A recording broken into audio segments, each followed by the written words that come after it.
Hello and welcome. This is the fifth part of chapter Democratic Resurgence.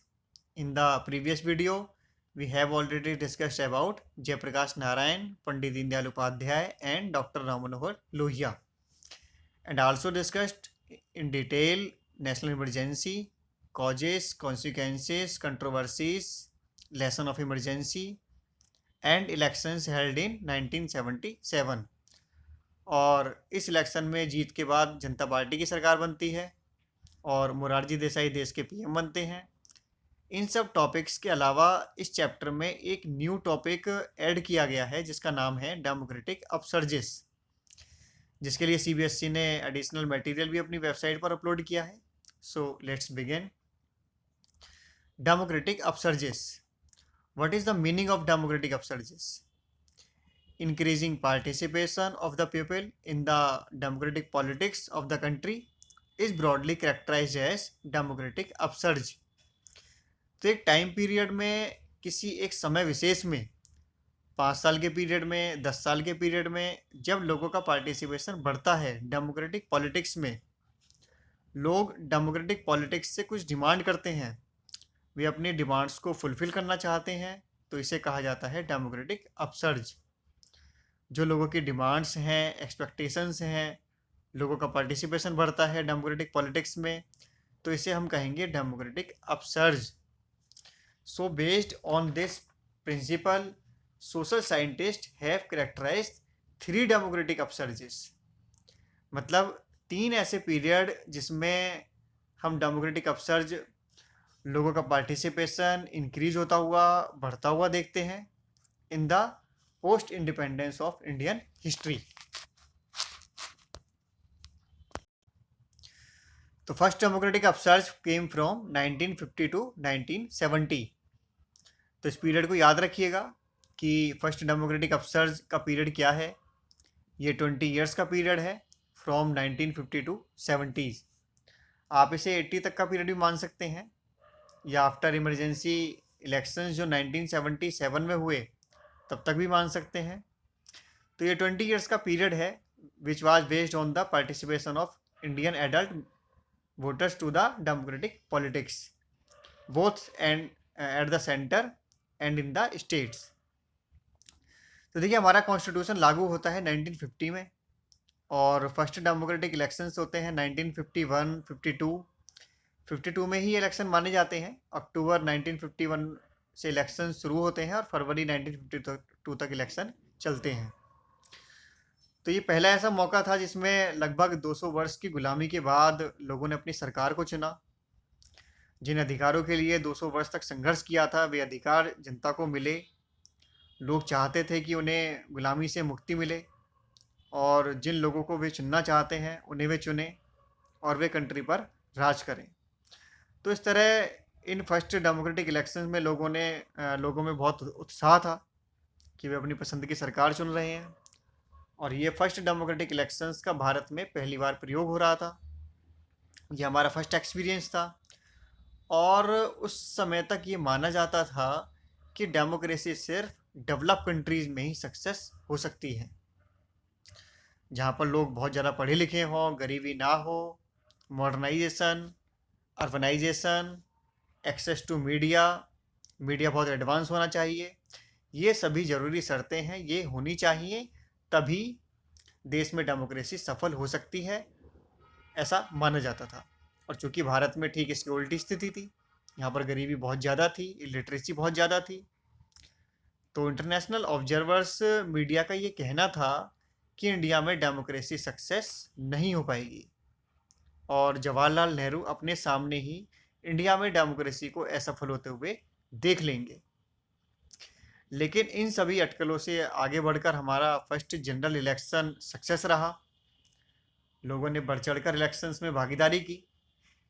Election commission ने लाखों की संख्या में स्टाफ को, ऑफिसर्स को ट्रेंड किया। वोटर लिस्ट प्रिपेयर कराई गई। इलेक्शंस कराने के लिए जो मूलभूत चीज़ें थीं, उनको पूरा स्ट्रक्चर जो है वो तैयार किया गया, क्योंकि 1952 का इलेक्शन आज़ाद देश में फर्स्ट टाइम हो रहा था, और इससे पहले ना तो हमारे पास कोई वोटर लिस्ट थी और ना ही कोई ट्रेंड स्टाफ था। तो इलेक्शन को सफल बनाने के लिए ये सारी चीज़ें तैयार की गई। प्रिपेयर की गई और इस तरह 1952 का पहला इलेक्शन इंटरनेशनल मीडिया ऑब्जर्वर्स के मिथक को तोड़ते हुए सफल इलेक्शन सिद्ध हुआ। और इसी तरीके की सफलता 60s के डिकेड में भी देखने को मिली और 70s तक आते आते वोटर्स का जो पार्टिसिपेशन है इलेक्शंस में बहुत ज़्यादा इंक्रीज हुआ और 1972-73 में यूथ्स की डिमांड बहुत ज़्यादा बढ़ जाती है गवर्नमेंट से इलेक्शंस से और ये मूवमेंट बहुत ज़्यादा बढ़ जाते हैं, डिमांड्स बहुत ज़्यादा बढ़ जाती हैं, जो कि हमने गुजरात बिहार मूवमेंट्स के बारे में पढ़ा और उसका परिणाम आता है नेशनल इमरजेंसी में। तो इस तरह लोगों की भागीदारी बहुत बढ़ती है इस पीरियड में, उनकी डिमांड्स बढ़ती है, जिसको फर्स्ट डेमोक्रेटिक अपसर्ज के रूप में देखा जाता है, जो चलता है 50s से लेकर 70s तक। अब हम बात करते हैं सेकंड अपसर्ज की ड्यूरिंग द 1980s। तो जो जनता पार्टी की गवर्नमेंट बनी थी उसमें बहुत सारे फैक्शंस थे जो डिमांड कर रहे थे बैकवर्ड क्लासेस के अपलिफ्टमेंट की, जिसमें शामिल थी SCs, STs and OBCs in particular. तो SC ST को तो पहले ही कॉन्स्टिट्यूशन में रिजर्वेशन दे दिया गया था, पर उनका ये कहना था कि सोसाइटी में एक बहुत बड़ी कम्युनिटी है बैकवर्ड क्लासेस की, जिन्हें डेमोक्रेटिक ऑर्डर का कोई फ़ायदा नहीं मिला है। आज़ादी के बाद भी एक बड़ा तबका डेमोक्रेटिक प्रोसेस से, सिविल लिबर्टीज़ से, राइट्स से बहुत दूर है। तो इन बैकवर्ड क्लासेस को आइडेंटिफाई करने के लिए जनता पार्टी एक कमीशन बनाती है जिसका नाम था मंडल कमीशन। इस कमीशन का काम था उन कास्टिस को आइडेंटिफाई करना जो बैकवर्ड की स्थिति में है और इनके कॉजेस को जानना तथा इनकी बैकवर्डनेस को दूर करने के लिए सजेशंस देने का काम इस कमीशन को सौंपा गया था। लेकिन जब तक इस कमीशन ने अपनी रिपोर्ट दी तब तक जनता सरकार गिर जाती है और मंडल कमीशन की सिफारिशों पर कोई काम नहीं हो पाता है। और जब नेशनल फ्रंट की गवर्नमेंट आती है जिसमें ज़्यादातर वही पार्टियां शामिल थी जो जनता गवर्नमेंट में शामिल थी, तो उन्होंने नेशनल फ्रंट की गवर्नमेंट ने VP सिंह की गवर्नमेंट ने जो कि 1989 में आई, उसने जो मंडल कमीशन की रिकमेंडेशंस थी उन्हें इम्प्लीमेंट किया। मतलब OBC को रिजर्वेशन दिया जॉब्स में और हायर एजुकेशन में। तो इस तरह 80s के डिकेड को कम्युनिटी के एक बड़े पार्ट को रिजर्वेशन देने के तौर पर देखा जाता है और इसी के साथ कम्युनिटी का एक हिस्सा इस रिजर्वेशन के अपोज में उठ खड़ा हुआ था। और जब मंडल कमीशन के रिकमेंडेशंस को लागू किया गया तो कंट्री में इसके खिलाफ काफ़ी कॉन्फ्लिक्ट हुआ, बवाल उठ खड़ा हुआ और एक ग्रुप रिजर्वेशन के फेवर में था और दूसरा ग्रुप रिजर्वेशन का विरोध कर रहा था। तो इसे कहा जाता है सेकंड डेमोक्रेटिक अपसर्ज। और इस थ्योरी को दिया है योगेंद्र यादव ने, जो कि एक कंटेम्प्रेरी पॉलिटिकल एनालिस्ट हैं।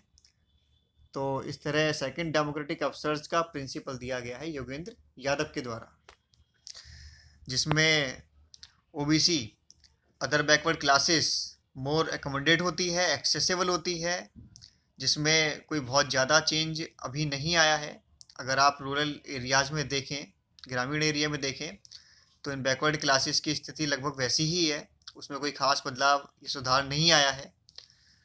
लेकिन ऐसा भी नहीं है कि सुधार बिल्कुल नहीं हुआ है। दलित्स का पार्टिसिपेशन बहुत बड़ा है, उन्हें पॉलिटिकल प्लेटफॉर्म मिला है। दलित की पार्टी जिसकी चीफ मायावती हैं और बैकवर्ड क्लासेस की पार्टी समाजवादी पार्टी जिसके चीफ मुलायम सिंह यादव रहे हैं, फिलहाल में अखिलेश यादव हैं। और इन दोनों पार्टीज़ का इमरजेंस उत्तर प्रदेश में देखने को मिलता है। काफ़ी लंबे समय इन दोनों पार्टियों की सरकारें उत्तर प्रदेश में रही हैं। तो इस तरह सेकंड डेमोक्रेटिक अपसर्ज में हम SCs, STs, OBCs का इमरजेंस देखते हैं। इन कम्युनिटीज़ का डेमोक्रेटिक अपसर्ज होता है। अब हम बात करते हैं थर्ड डेमोक्रेटिक अपसर्ज की। 1991 में इंडिया में एक मेजर चेंज आता है। इंडिया में LPG liberalisation, privatisation and globalisation की शुरुआत होती है, जिससे कंप्लीट चेंज आता है elections and dynamics of social politics में। तो देखिए इसमें चेंज कैसे आता है। तो जो सबसे इम्पोर्टेंट चीज़ है लिबरलाइजेशन, प्राइवेटाइजेशन एंड ग्लोबलाइजेशन में, वो है कंपटीशन। तो कंपटीशन देश के अंदर भी है, देश के बाहर भी है, इंटरनेशनल मार्केट में। तो अगर आपको सरवाइव करना है, चाहे वो जॉब में हो, बिजनेस में हो या पॉलिटिक्स में हो, आपको कॉम्पिटिटिव होना पड़ेगा, तभी आप सर्वाइव कर सकते हैं। और compete आप तभी कर सकते हैं जब आपकी क्वालिटी बेस्ट होगी। Your quality should be best, तभी आप अपने फील्ड में बने रह सकते हैं। So it is the principle of survival of the best but rather the survival of the ablest. तो इसमें ये देखा जाता है कि सबसे एबल कौन है। तो अगर आपको अपनी क्वालिटी इम्प्रूव करनी है तो यहाँ आपको ज़रूरत पड़ती है lots of facilities of the government. Government की फैसिलिटीज़ की यहाँ आपको ज़रूरत पड़ती है। तो अगर आपको अपना बिजनेस इम्प्रूव करना है तो आपको बेटर ट्रांसपोर्ट की ज़रूरत पड़ेगी, आपको सस्ती इलेक्ट्रिसिटी की ज़रूरत पड़ेगी, डॉक्यूमेंटेशन कम से कम हो, उसका प्रोसेस जल्दी से जल्दी हो।